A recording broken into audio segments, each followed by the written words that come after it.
Hello, good afternoon everyone and welcome to this Ipsos webinar on inflation. My name is Joël de Gronsart and together with Isabella we'll take you through this presentation. This webinar is the last of a series of 3 mini webinars dedicated on inflation where Ipsos Switzerland wanted to share its point of view and lessons learned on this hot topic. The series started 1 month ago with a focus on communication and brand, in which Vanessa and Johan talked about the importance of staying close to your consumer while remaining true to your brand. Then Céline and Federico shared some learnings on innovation and reminding us that these troubled times are also favorable to innovate as long as these innovations they remain relevant to your consumer. And today with Isabella, we would like to focus on trends and evolution on behavior and see how this crisis is accelerating the adoption of new behavior among consumers. But let's start with the definition. What is inflation? Inflation is a price increase leading to less purchasing power.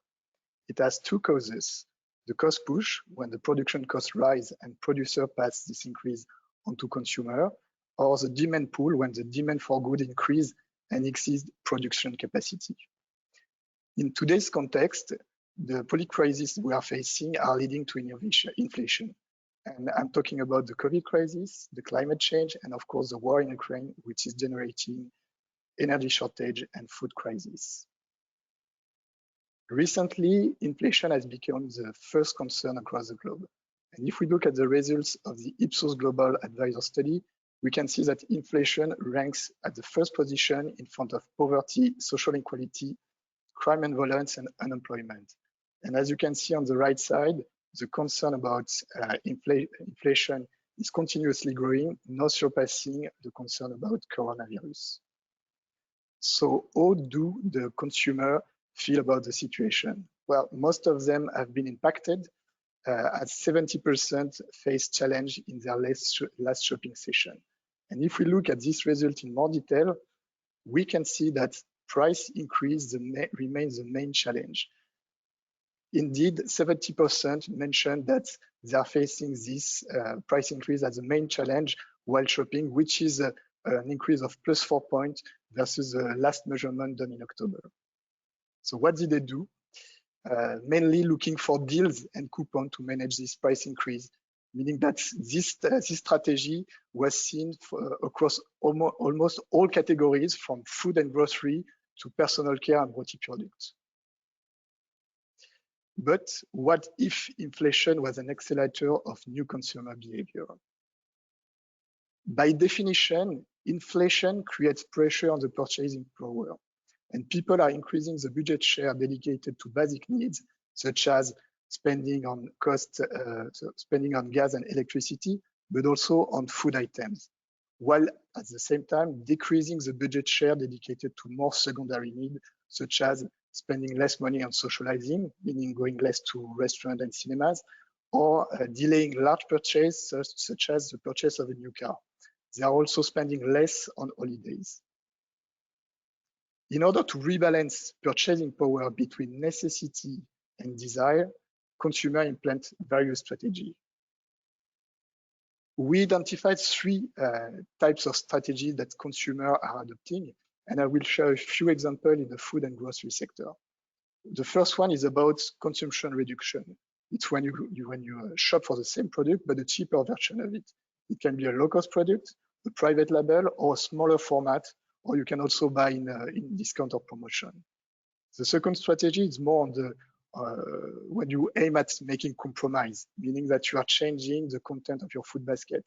It can be about buying less red meat or looking for more affordable sources of protein. You can also drink more tap water instead of mineral water. The last strategy is about changing and replacing. It's about changing your habits. Maybe it can be buying in bulk, buying less processed food, making more home cooking, or using more refillable products. The long-term trends that inflation accelerates are those which will allow consumers to regain control on their purchasing power. If we look at the consumption reduction, this strategy can be seen as a defensive stance because it's a constraint, it's in the less of things.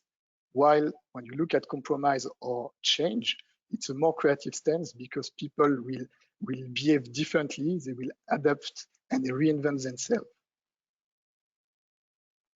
Investing in new trends, helping those consumers to adopt a creative stance is a more sustainable strategy than being only on the defensive. If we take the example of shrinkflation, shrinkflation is a strategy where the product is shrinking while the price of the product remains the same. It's a pure defensive strategy. It is a very short-term strategy. It doesn't create any added value for the consumers. On the other hand, you can adopt a more creative stance and go beyond this pricing strategy by redefining the value proposition.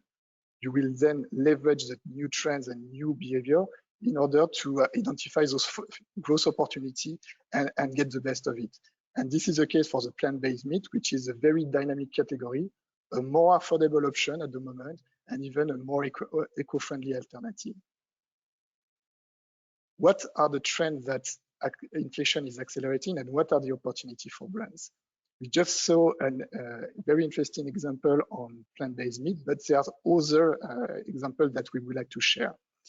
And as you will see, this example that we took already generated some business opportunities. They are very diverse and often linked to a more sustainable behavior, meaning that they are good for the planet, good for the people, and good for myself. I will now hand over to Isabella, who is going to take us through these examples. Thank you, Joel, and thank you for joining the webinar. So we are going to see now some consumers behaviors that are changing to adapt to this new world dynamic. So there are some macro trends that were accelerated due to inflation, and they have a strong impact in consumers' behaviors today. So we go from a consumer that was dependent, that was wasting, throwing, and buying, to a consumer that is now much more in control, search for repackaging, reconditioning, repair, rent, use, and share. So this is an empowered consumer that no longer have limited options and now is in control of his or her own choices. Let's take a look in some examples. So diversification as an enabler of choice freedom. The first category that we will see this is intimate care. We can see here some examples of reusable panties, cups, and pads. This is a category that is growing due to a higher demand of comfort and practicality, and also for a more eco-conscious that we can see in consumers nowadays. The demand increased by 13% in the last years. It's a market value in $100 million in 2022, and it's forecast to increase by 17% in the next years globally. In the same trend, we have other reusable basic hygiene items, such as cotton rounds and cotton swab. We have this brand called The Last Object that claims to disrupt the single-use industry, and it offers reusable options on beauty and personal care that goes from detergent sheets to cotton rounds. We can also see this trend by do-it-yourself services. So here, for example, we have the case of Manucurist, which is a French clean brand. All the products are locally produced. They have a high score in Yuka. And what this brand do is that they offer a kit that women can do manicure at home, and it's easy even for beginners. So this way, consumers can save money from beauty salons, for example. The next mega trend, let's say, that we will see goes from waste, which is expanding something carelessly, extravagantly, to repackage, recondition. And why is this so important? You probably heard about the Earth Overshoot Day. It states the day on which humanity have used all the biological resources that the Earth can produce during 1 year. Last year, this day was in July 28th. So this is why this trend is more and more important today. And we have solutions in the most different domains.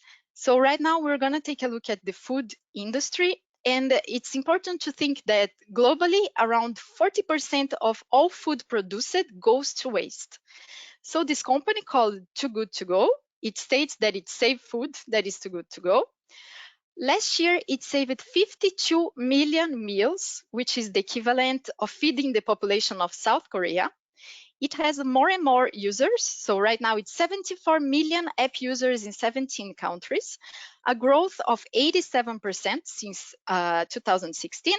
And it's among Time 100 most influential companies in 2022. We also see this trend in reusable, refillable pack options, and these in different domains. And why is this so important? Because recently an Ipsos survey covering 30 countries showed that the waste from packaging and plastic is the most important ecological issue for consumers, for 40% of consumers nowadays. So let's see an example of this brand, which is Uni. It offers refillable body care, and it has a closed loop system, which means that it reuses the waste generated during a production of one item to produce other items, reusing it over and over again. The next example that we have here is Mob Beauty, which is a refillable makeup brand. It's a green brand. It states the standard for clean and green brand worldwide. And it offers refilling options for all the product portfolio for this brand, going from lipstick to foundation. We also see this trend coming strong in everything related to tech. We know that 45 million tons of electronic waste is generated worldwide by year. This is roughly the weight of 4,500 Eiffel Towers. So here in Switzerland, we have the example of Revendo, which has an upcycling concept. It refreshed, let's say, products from Apple and also with Android system to keep it circulating longer. So it has 12 million revenue, around 120 employees only in Switzerland, and 9 branches already. The next example that we will see is related to Six, which is UK's biggest second-hand electronic and entertainment specialist. It has 30 years, more than 600 stores in different markets, and it offers for all its products a 12-month warranty. Next trend that we will see also goes in the opposite direction of consumerism, let's say, which is instead of throwing away, why not repair it? Let's start talking about home repairs. We know that in France, of all the home appliances that breaks down each year, only 18% of them are fixed. So we have this platform called Murphy. It provides repair at a fixed price. Each time they save on appliance, it's an average of 60 kilo of waste that is avoided. It already have 5 million euro turnover in 2021 and 200 employees. Here in Switzerland, we do have an example. It's G-Repair. It works like a catalog of professionals that works in repairing different type of objects that goes from coffee machines to cell phones and chairs. And it's already present in 3 Swiss locations with the same objective, which is to increase usage life of equipment. We also have self-repair trend, which comes strongly. For example, we have this platform called iFixit in US.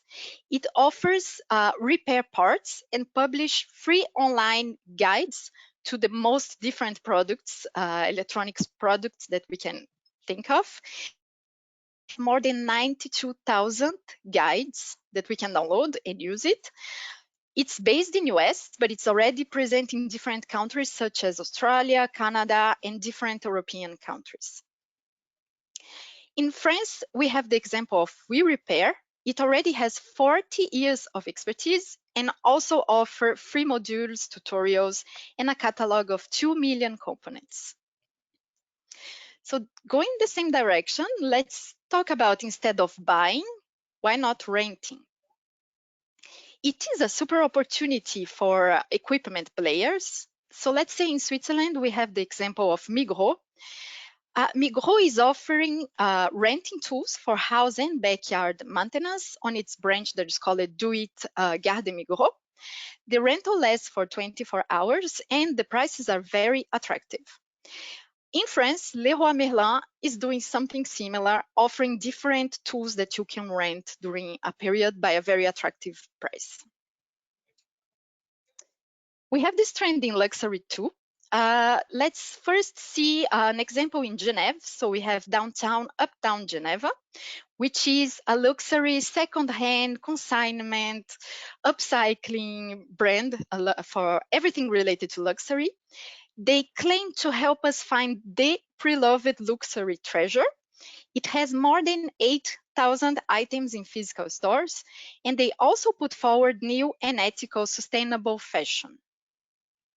The next example that we will see regards Acquired is the first luxury watch subscription service that exists in Singapore and Hong Kong. It provides access to a new piece every month to a subscription price that is affordable, let's say $175 a month. Let's talk about the last mega trend, let's say, which is instead of buying, use and sharing. So we know that carpooling is on the rise. It's a market that is expected to grow by 12% until 2026.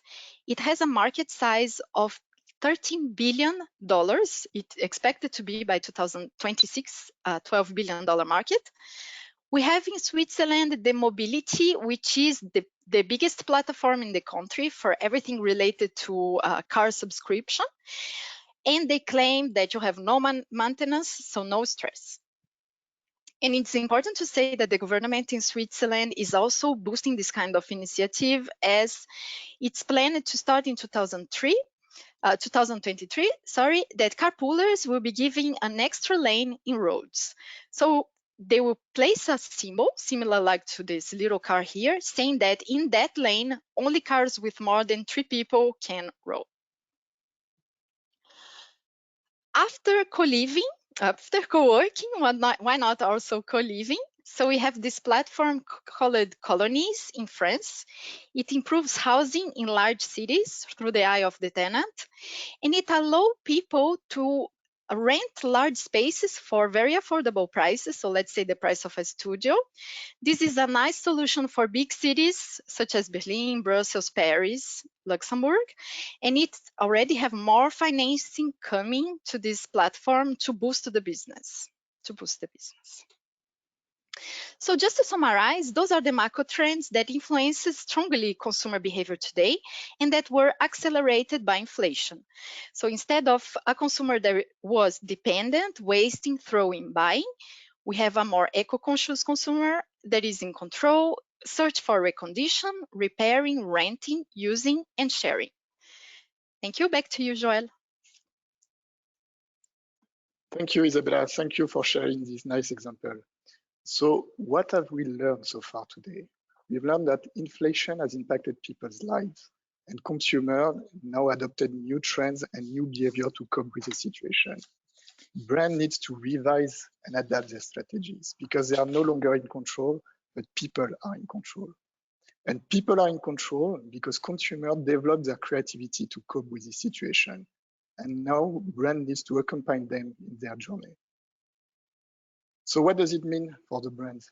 They need to listen to consumer carefully. They need to understand what is important in their life. And they have to understand what and how they could play a meaning, how they can be meaningful in the people's life. Therefore, it's crucial for the brands to put people in the center in order to understand their expectation, the context they live in, and also in order to develop empathy. Indeed, they need to listen to consumer expectation in order to truly understand what they expect from a product. It can be related to a sensorial aspect, such as less plastic or more recyclable material. It can be also a functional or emotional benefit, such as less harmful ingredient or being more pleasurable, or even the role this product or this brand can play in the society, being more eco-friendly and more inclusive. The place of purchase is also important because people nowadays might want to buy from local producers. The context is also important because the context shapes the expectations and it has an influence on the decision they will take. There are two kinds of context: the macro context, which is linked to societal and more cultural values, and a micro context, which is more personal and linked to the moment of consumption and the way people are consuming during a given occasion. Ultimately, by working on the expectation and the context, brand will develop empathy with the consumer, which will create a deeper connection with these people in order to develop, to play a meaningful role in their life. Ipsos can help brands to understand the impact of inflation and to enable them to develop a sustainable growth by understanding those three fundamental dimensions. So we can map and monitor the expectation in order to uncover the unmet needs. We can identify what your brand stands for at the moment and look into the new territories you could afford. We could look into the macro context by understanding the trend affecting people and also understand the micro context, which is linked to the occasion moment. This will help us to identify white spaces and see how innovation can be developed in order to fulfill people needs. We can also develop a research program to measure empathy and in order to evaluate and assess how we can meaningfully resonate with people's expectation. Of course, this can be monitored over time in order to see if we are heading to the right direction. All of these components will help us to build a better picture and understanding of the consumer needs today. And before closing this webinar, we would like to summarize the key learnings we uncovered during the 3 webinars around inflation. Over to you, Isabella. Thank you, Joel. Okay, so let's summarize the key learnings from our trilogy of webinars regarding inflation. The broader objective that we had was to offer you different perspectives of the impact of inflation in order to provide you a total understanding of how this phenomenon is impacting consumers. The first of our webinars spoke about communication and brand, and we saw that during inflation, the communications that will be successful, they should be creative, empathetic, and work in an authentic way. It should blend creativity, humor, and empathy, should select the target while also being inclusive to touch different targets and larger targets, and should provide value through relevance and differentiation while staying true to the core values of your brand. Relevance and differentiation is the link to our next webinar, which we spoke about innovation to grow. We saw that the fundamentals of innovation, they did not change. So it's still very strong on relevance, differentiation, and expensiveness. And this is even more important in a context of increased expectation. We saw that price strategy might make sense, but you need to be conscious of which mechanisms you are activating, be relevant to your consumers and more relevant than the competition, and be different to provide a reason for consumers to try you and switch to your brand. Finally, today, we gave you perspective to understand consumers and their expectations. We saw that inflation impacted people's lives and consumers have developed new consumption behaviors. For us, this is a golden opportunity for brands to gain or reinforce your position in consumers' hearts. Brand needs to put people at the center of its strategy and understand their expectations, the context in which they live in, to develop empathy and a winning strategy. We would like to thank you very much for being part of our webinars. Do not hesitate to come back to us if you would like to further discuss any of the learnings that we had today and in our previous webinars. And we remain at your disposal to continue this interesting conversation together. Thank you very much. Thank you very much. Have a good afternoon. Have a good afternoon.